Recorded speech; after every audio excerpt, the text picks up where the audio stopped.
Salagadoola, menchikaboola, bibbidi bobbidi.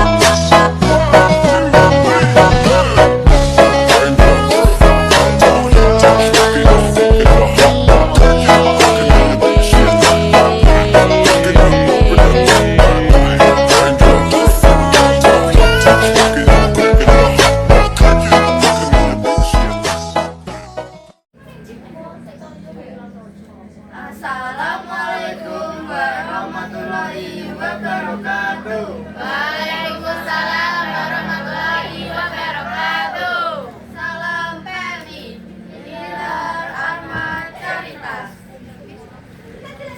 Kami di sini akan mempresentasikan tentang gender. Apa sih gender itu?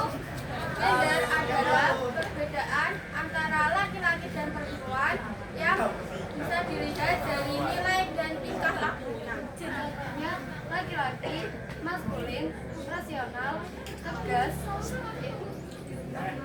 objektif, kasar. Perempuan, feminim, emosional, fleksibel, pasif, subjektif, lembut.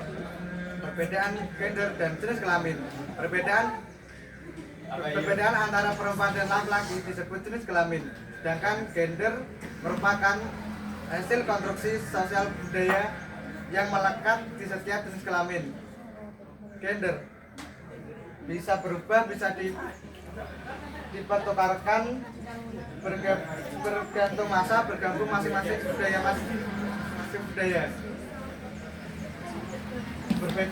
Berbeda antara satu kelompok dan yang lain yang dibuat oleh masyarakat.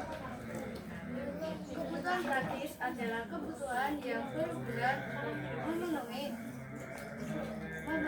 kebutuhan praktis supaya seseorang bisa menjalankan fungsi sesuai dengan tugas dan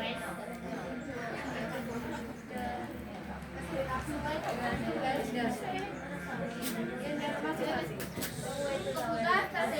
Kebutuhan strategi adalah kebutuhan yang muncul pada posisi fungsi perempuan, namun tidak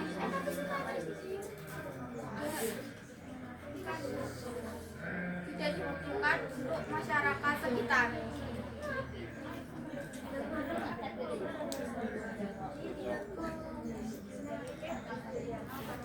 Perbedaan kebutuhan praktis dan strategis. Strategi gender. Kebutuhan praktis. 1. Fokus pada perempuan. 2. Memilih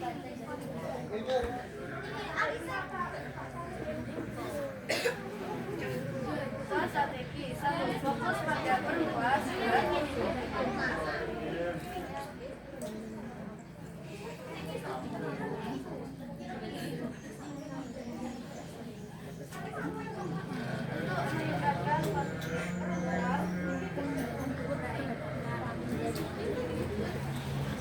Memenuhi kebutuhan pada saat ini. 3.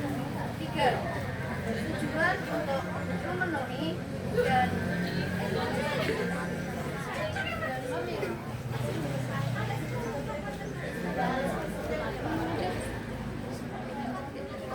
Tujuan untuk memenuhi dan meningkatkan kondisi perempuan. 4. Ditujukan pada perempuan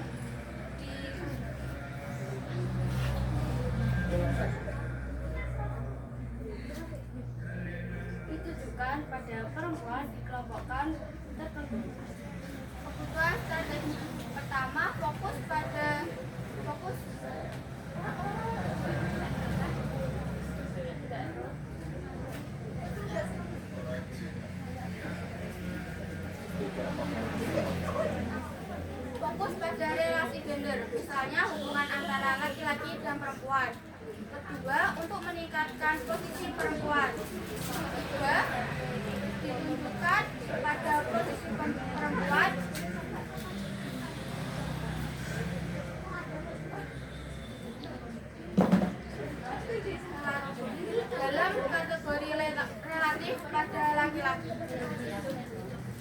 Sekian dari kelompok kami. Wassalamualaikum warahmatullahi wabarakatuh.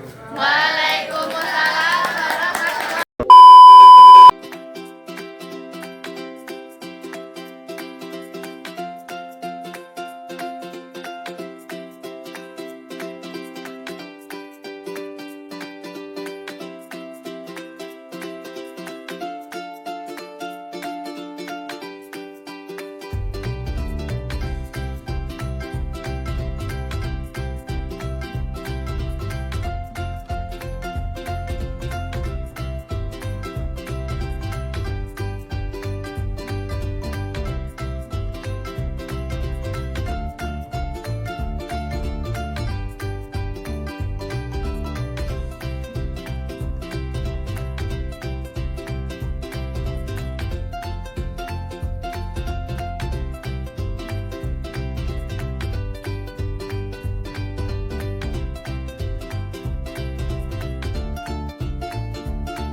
Beda sama zaman dulu, rasanya saat ini perempuan dan laki-laki udah nggak terasa lagi kesenjangannya.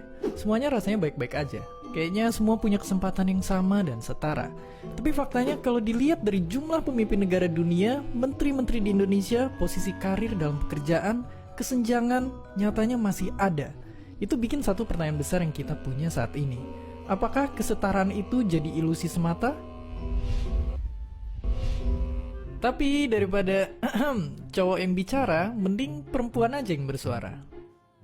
Oke, terima kasih kok bisa. Bisa dibilang ya, kesetaraan ini mungkin belum dirasain sama semua perempuan. Kita setara, tapi belum merata. Itu ditunjukin sama penelitian yang bilang Indonesia ada di posisi 85 dari 149 negara soal kesenjangan gender. Artinya, perempuan-perempuan di Indonesia masih ngadepin banyak masalah yang bikin mereka belum bisa benar-benar punya kesempatan yang sama.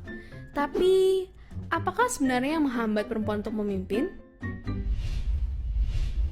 Masalah besar bisa jadi tentang pernikahan anak yang faktanya 15% anak perempuan di Indonesia menikah di umur kurang dari 18 tahun. Selain itu aja bahaya untuk kesehatan, itu bikin lingkaran kemiskinan semakin gede karena mereka kehilangan hak buat sekolah, bikin kekuatan ekonomi jadi lemah, sampai nantinya terjebak dalam siklus yang sama dan akhirnya nggak bisa lepas dari kemiskinan yang menjerat sejak lama.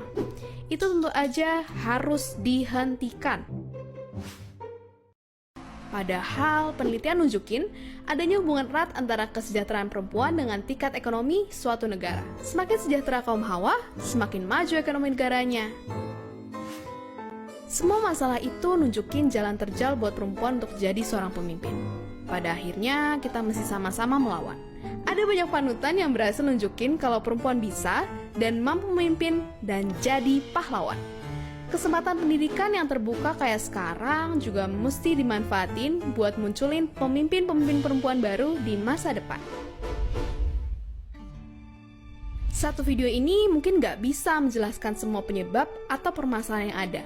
Tapi mungkin ini saatnya perempuan fokus sama kekuatan, bukan ketakutan.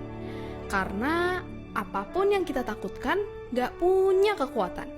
Justru sebaliknya, ketakutan kitalah yang memberikan kekuatan.